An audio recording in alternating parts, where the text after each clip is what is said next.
Owe no one anything except to love one another. For the one who loves another has fulfilled the law.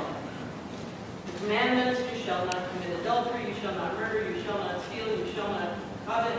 And the other commandments are summed up in this word: love your neighbor as yourself. Love does no wrong to a neighbor, therefore love is the fulfilling of the law. Besides this, you know what time it is and how it is now the moment for you to wake from sleep. For salvation is nearer to us now than when we became believers. The night is far gone, the day is near. Let us then lay aside the works of darkness and put on the armor of light. Let us live honorably as in the day, not in reveling and drunkenness, not in debauchery and licentiousness, not in quarreling and jealousy. Instead, put on the Lord Jesus Christ and make no provision for the flesh to gratify its desires. Put on the Lord Jesus Christ and make no provision for the flesh to gratify its desires. Thus ends the reading of the word. You know, Advent is the season, as the candlelighter said, it's the season that we look at as a season of beginning. It is a season of waiting. When I was growing up, I loved Advent calendars. How many of you had Advent calendars as kids? Well, this is one of my Advent calendars. I bought it about 4 years ago now, and I use it every year. And it has little drawers. And see, today is the first. So I pull out the first. Oh, it has M&Ms in it. Anybody want?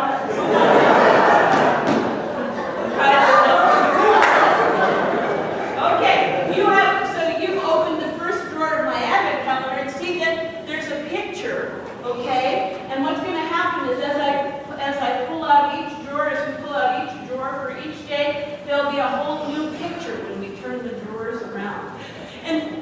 But it's waiting.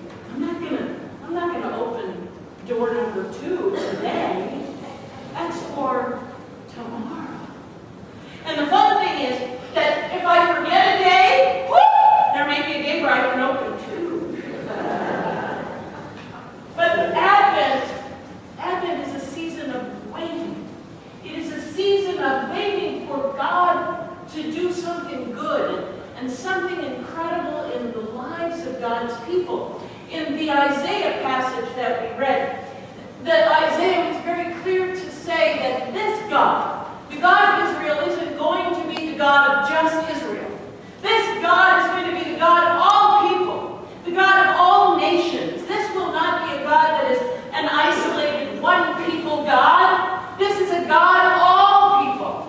And this God will show us just how that will happen and occur to be done. It may not happen right this minute. It may not happen in your lifetime, but it will happen. That is the promise of Isaiah. In a hurting and broken world, the promise was that God was going to do something wonderful, something good, something marvelous, and give an incredible gift to the people, and they all waited. And they said, what's it going to be? What's going to happen? And you and I today take for granted that wonderful thing that happened 2,000 years ago. We call it Christmas time, when it ain't Christmas time. It's Advent. It's the time of waiting. It's the time of expecting. It is the time of hoping. It is the time of wondering, what will God do with and for humankind? We can't look back and say, well, Jesus happened 2,000 years ago. What new can God do? God can do wondrous things for us each and every day. But as I said last week, it's a matter of perspective. It's a matter of how we look at our lives. How many of you knew those books back in the early 80s, those self-help books? Remember? But because there was this word that people used a lot in psycho speak.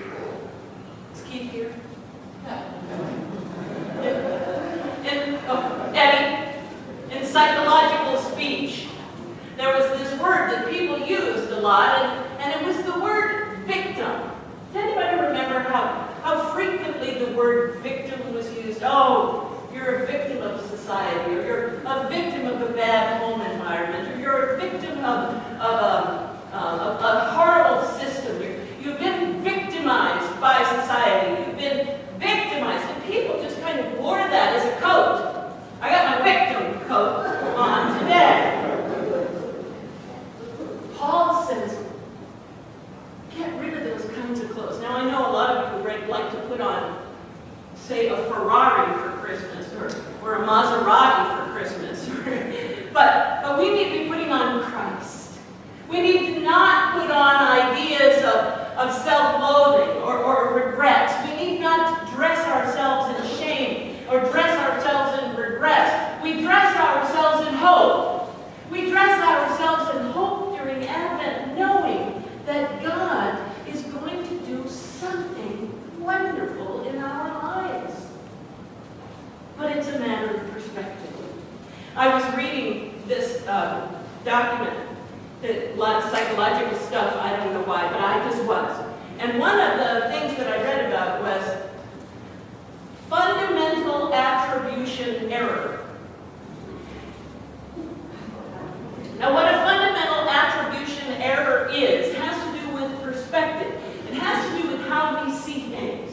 For example, if I'm watching you, and you're walking along and you trip over a rock, I attribute to you clumsiness.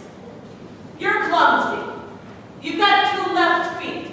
That is my fundamental attribution error. I make an assumption about why you tripped. Now, if I'm walking along and I trip over the rock, what's my attribution? That rock is in the wrong place. Somebody put that rock there just to trip me up. What's the matter with this path? Who's in charge of this path? Who was supposed to make this smooth and easy for me to walk on? Fundamental attribution error.